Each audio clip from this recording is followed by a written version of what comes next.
Through the project, we've found that a lot of people automatically assume care as being statutory care, and they've got to reach a crisis point before they can access any kind of care. A lot of the care in the community is done by the community and for the community. My friend Sylvia is a person, when I say care for, I care for in as much as I care about her.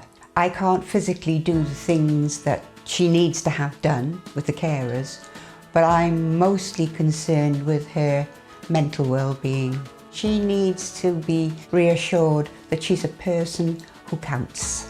I had a stroke 5 years ago, but I was friends with Elaine before then. You know, I only got to phone her and she's there. And that's one of the things that keeps me going, is the fact that people care about me.